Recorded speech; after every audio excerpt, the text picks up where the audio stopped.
Happy Halloween and welcome back to Dagon, or Madness as I would call it. Yeah. What happened next episode? I started this game. A dude started writing his memoirs from his time during World War One. He got kidnapped by Germans.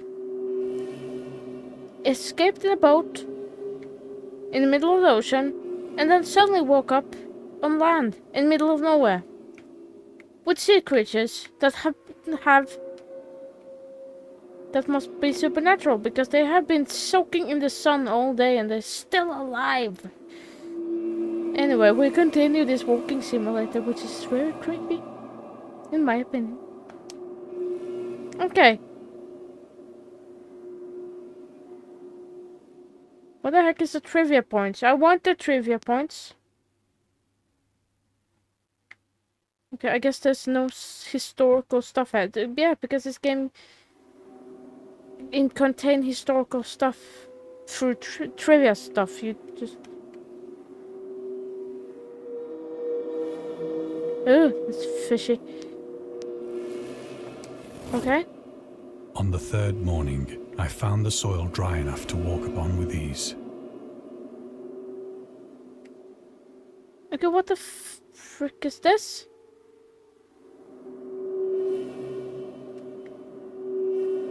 This guy must have dreamt about Death Stranded. Because this is... wow. This gave me so much Death Stranded vibes. The odor of the fish was maddening, but I was too much concerned with graver things to mind so slight an evil, and set out boldly for an unknown goal. This Lovecraft guy has very weird writing.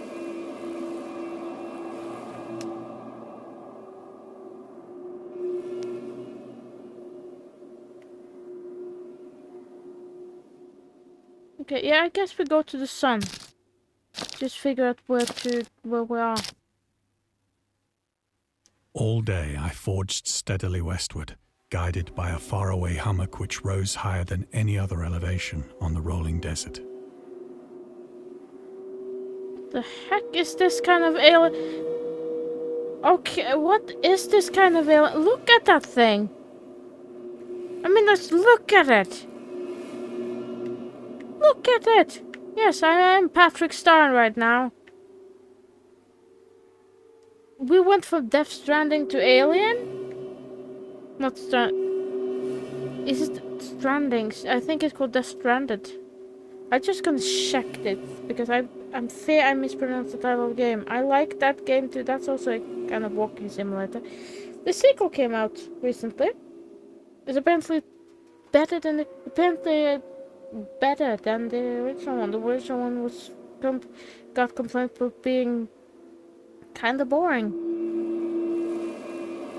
But I like games that you just walk around doing nothing. It's Death Stranding. Yes, it is Stranding, not Stranded. I'm so sorry. I mispronounced the game. Through both the last video and this video. This went from Death Stranding to Alien. Or Dead Space or something. Ugh.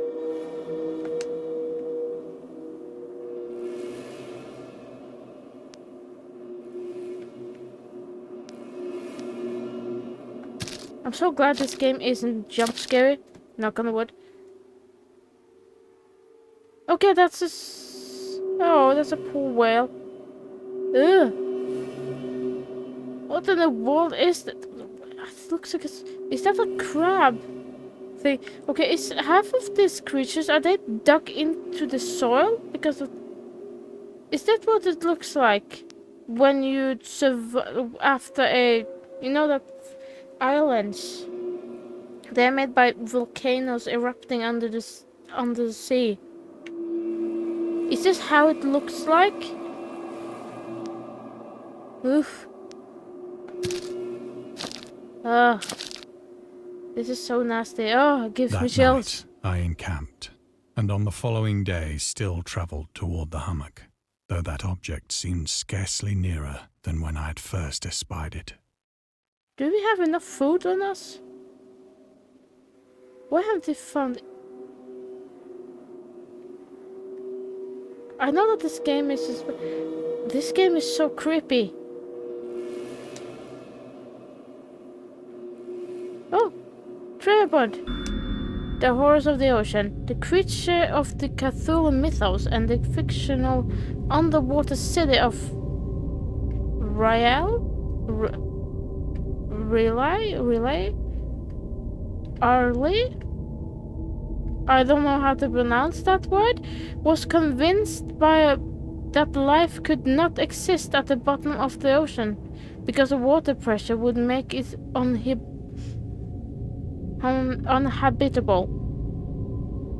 Today we know that the darkest depths of the ocean are home to many peculiar organisms.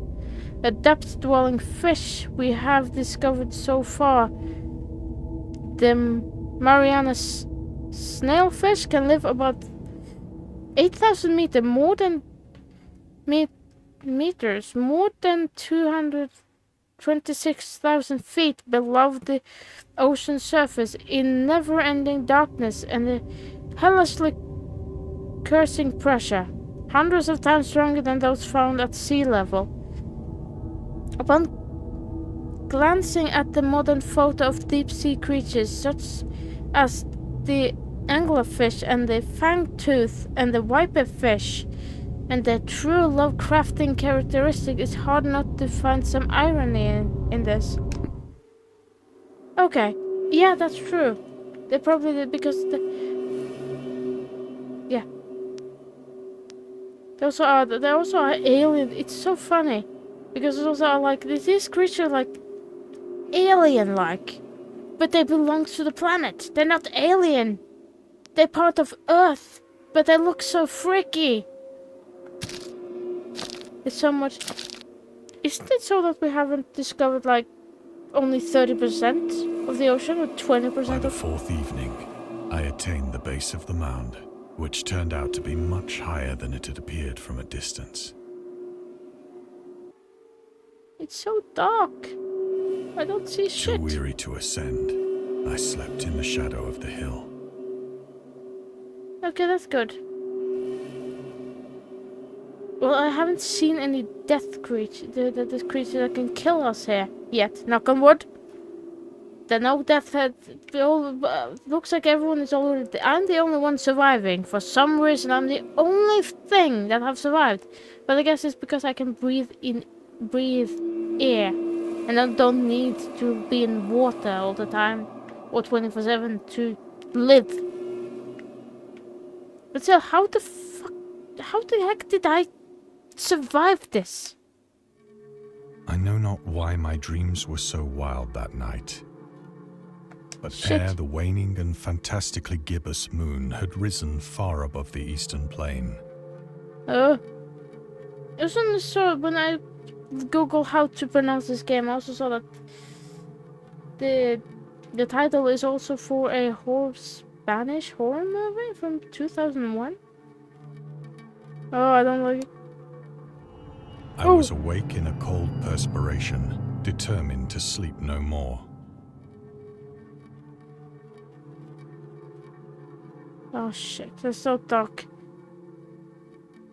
Oh, gonna be another creepy Such thing. visions as I had experienced were too much for me to endure again. Okay. Okay, there's stuff here. I wonder if this is directly from the book. And also interesting is that there's too much to describe, indescribable, and too much to say. It's like thing. It's like I experienced stuff I can't talk about. Like. And in the glow of the moon, I saw how unwise I had been to travel by day.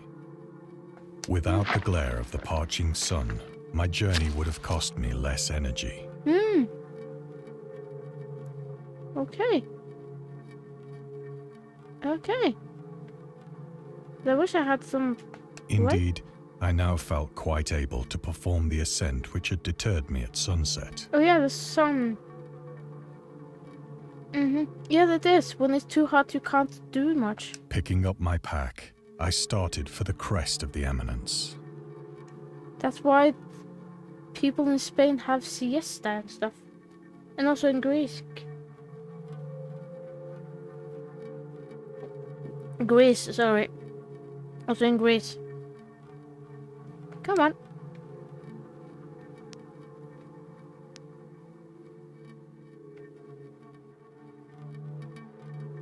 I can't see any trivia points. I have said that the unbroken monotony of the rolling plain was a source of vague horror to me. How long is this game? But I think my horror was greater when I gained the summit of the mound and looked down the other side into an immeasurable pit or canyon. Oh Whose shit. black recesses the moon had not yet soared high enough to illumine. Oh. Are we going into darkness? I think this guy is afraid of it. I would be afraid of dark too because I don't know where I am. I felt myself on the edge of the world, peering over the rim into a fathomless chaos of eternal night. I think we should stay here till the light comes so we can see what the heck is going on. Because I'm blind. Through my terror ran curious reminiscences of Paradise Lost. Okay. And of Satan's hideous climb through the unfashioned realms of darkness. As Okay. the moon climbed higher in the sky, I began to see that the slopes of the valley were not quite so perpendicular as I had imagined. Okay. I don't go.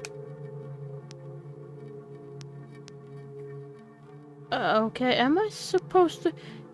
Don't tell me I'm going to jump there. What's the trivia point? No trivia point. Ledges and outcroppings of rock afforded fairly easy footholds for a descent.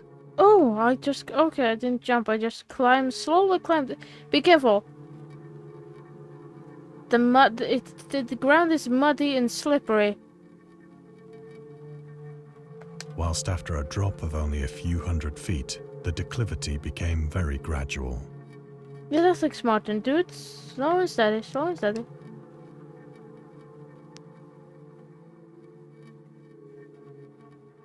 I was waiting for trivia points like this. Rock climbing is very popular.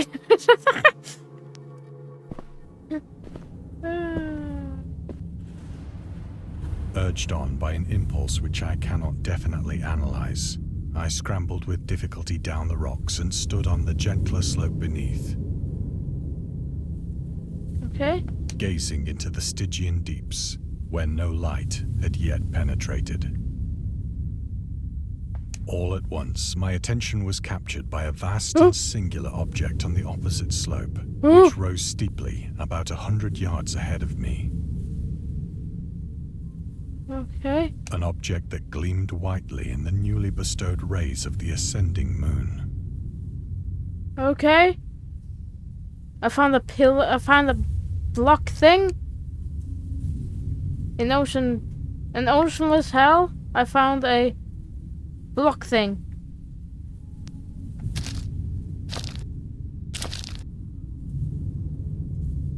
That it was merely a gigantic piece of stone, I soon assured myself.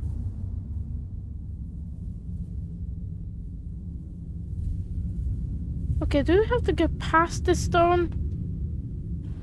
Are we stone? I think we're stone. But I was conscious of a distinct impression that its contour and position were not altogether the work of nature. Okay, so a intelligent creature made it. A sentient creature. A closer scrutiny filled me with sensations I cannot express.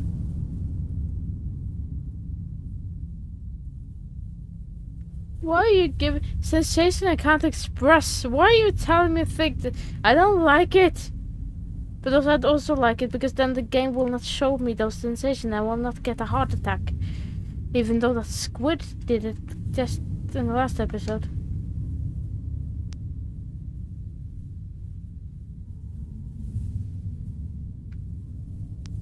For despite its enormous magnitude and its position in an abyss which had yawned at the bottom of the sea since the world was young, Oh, I heard sound. I perceived beyond a doubt that the strange object was a well-shaped monolith. Yes, it's a block thing. It's a thing from Minecraft. Whose massive bulk had known the workmanship and perhaps the worship of living and thinking creatures. Yeah, maybe they were ancient. Dazed and frightened, yet not without a certain thrill of the scientist's or archaeologist's delight, I examined my surroundings more closely.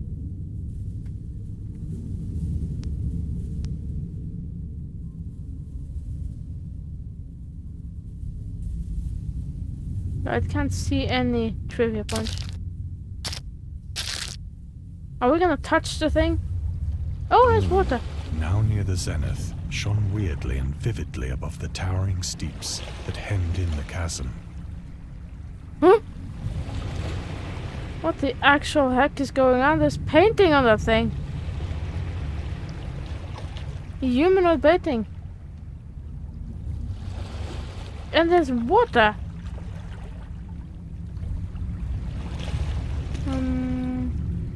We shouldn't go above the thing. We probably should have gone around the mountain here. We shouldn't have gone over. We shouldn't have gone around. And revealed the fact that a far-flung body of water flowed at the bottom, winding out of sight in both directions and almost lapping my feet as I stood on the slope. Yeah. Across the chasm, the wavelets washed the base of the Cyclopean monolith. Cyclopean? Cyclop?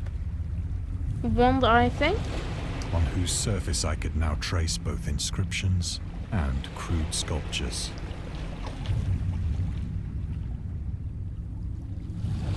Yeah, do you have notebooks to draw things?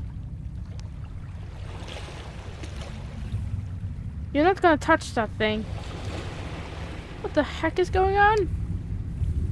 The writing was in a system of hieroglyphics unknown to me and unlike anything I'd ever seen in books. Oh yeah, we discovered some ancient artifact from a lifetime from a time period we don't know about yet. Oh, that's Cthulhu. Consisting for the most part of conventionalized aquatic symbols such as fishes, eels, octopi, crustaceans, mollusks, whales, and the like. Yeah. This merry soldier, no one have been to college or studied a lot of ocean stuff. Several characters obviously represented marine things which are unknown to the modern world. Oh, it shows you what's on above, and then it shows things that are unknown. I think that's Cthulhu. But whose decomposing forms I had observed on the ocean-risen plain. Oh, the alien stuff. It was the pictorial carving, however, that did most to hold me spellbound.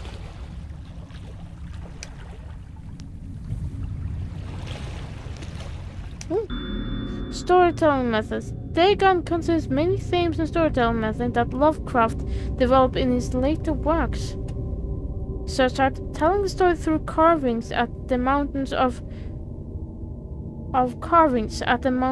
madness, the nameless city, journals and character notes, the shadow of time, and the haunted of the dark, islands emerging from the ocean, the call of Cthulhu, or fictional beings and deities based on real events and mythologies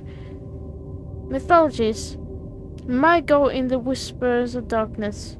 Also considered the origin of the popular. It's also considered the origin of the popular Cthulhu mythos. Some of Lovecraft's other stories are also concluded in manner similar to Dagon, but let's skip the details in order to not spoil the end. Okay, it's gonna be creepier. We have managed to get the most creepiest thing already. I can go home now. plainly visible across the intervening water on account of their enormous size, were an array of bas-reliefs whose subjects would have excited the envy of a doré. I think that these things were supposed to depict men, at least a certain sort of men. Yeah, sea creatures. Though the creatures were shown disporting like fishes in the waters of some marine grotto.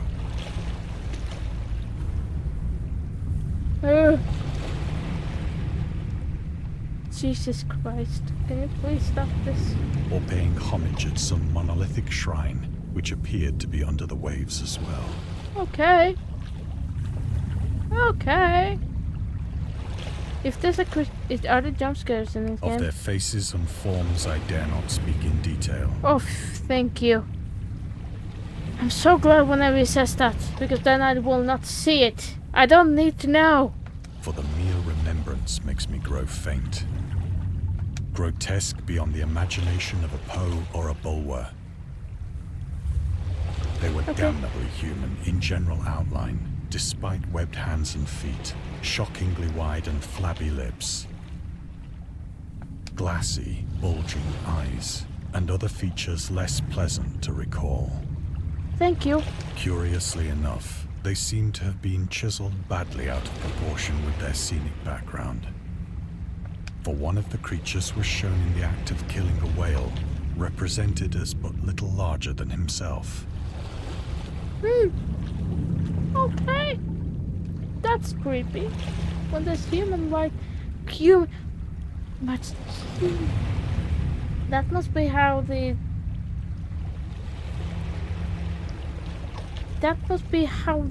this little folk in Gulliver's Travels felt when they saw him. Like, oh jeez, the creature's strong, big as a whale. I remarked, as I say, their grotesqueness and strange size, but in a moment decided that they were merely the imaginary gods of some primitive fishing or seafaring tribe. Hopefully. But this... Okay, but why is it underwater? Has it been land here? Some tribe whose last descendant had perished eras before the first ancestor of the Piltdown or Neanderthal man was born. Oh, but are you but this pillar is on the sea. You just said that if you look at the ground, there's been sea. Does this mean that this was land here and then the ocean ate it?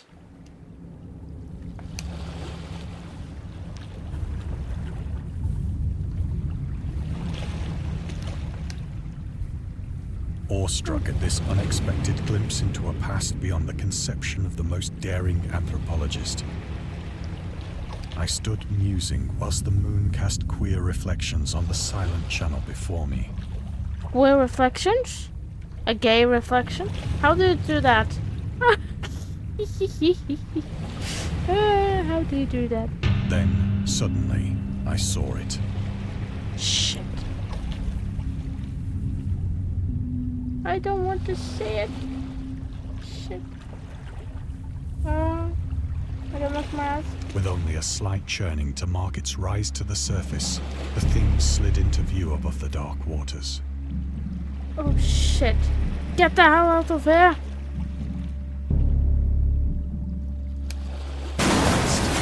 Oh shit. Loathsome, it darted like a stupendous monster of nightmares to the monolith. Okay. Shit. I don't need you. Okay, I regret playing this game. I regret playing this game. I'm all alone, and I regret playing this game. About which it flung its gigantic scaly arms, the while it bowed its hideous head and gave vent to certain measured sounds. Oh, please, are we going to... Oh! I guess we are... fainting? Yes, we are fainting. I think I went mad then. Shit. Of my frantic ascent of the sloping cliff and of my delirious journey back to the stranded boat, I remember little. Okay. That's good. We fainted. Shit. Okay. That's good.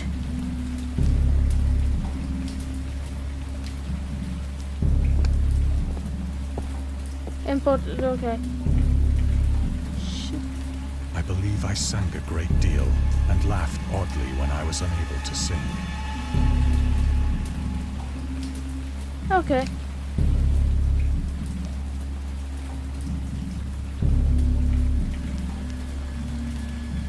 Okay. We're just gonna go right up here.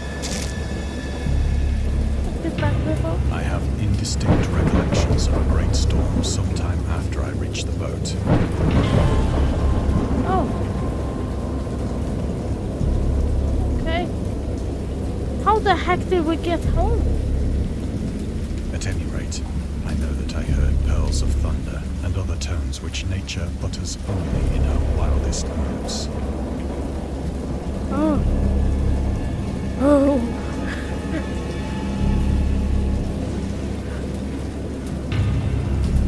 I know we didn't die because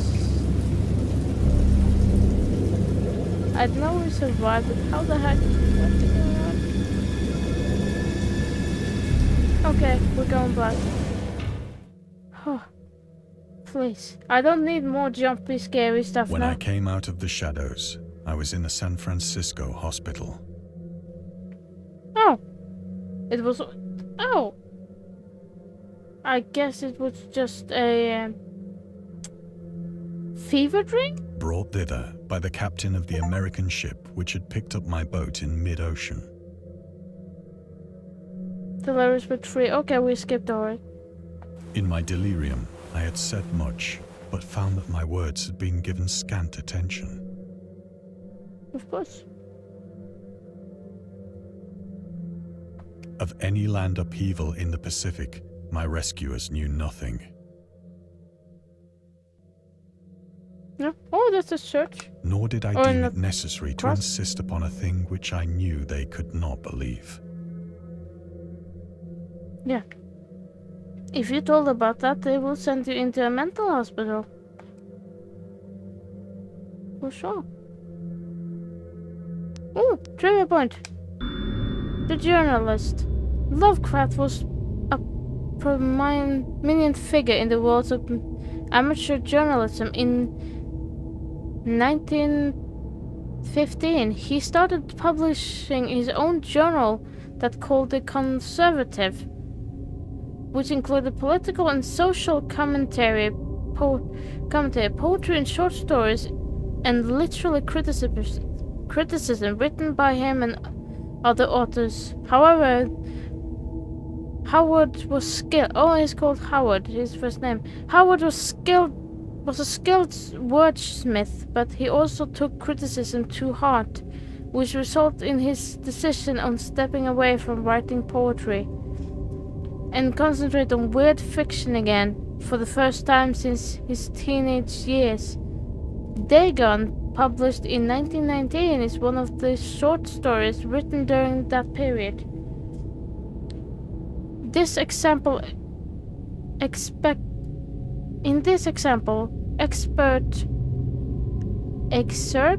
from The Conservative, the master of horror fiction explains his attitude towards warfare and the idea of world peace. Why any sane human being can believe in the possibility of universal peace is more than the conservative can fathom. Should the entire civilized world agree simultaneously to disarm one or more nations would undoubtedly retain secret armaments, and the proper time taken advantage of the more altruistic and less astute contemporaries in the wild career of conquest against unarmed victims. One country is or ever can be above the warfare until no country is or can ever be above warfare until the basic impulse of the human animal shall have miraculously change. Oh, okay, so he believed that world peace was not possible because the dark side of humanity. Hmm.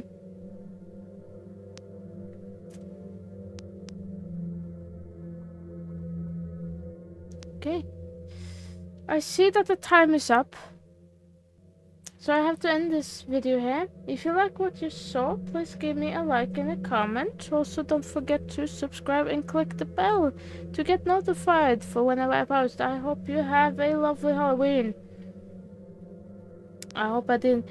I also hope that you are safe and not facing god fish creatures, ocean god creatures that scare the living shit out of you and end up in a hospital. Anyway, see you in the next time. Bye bye.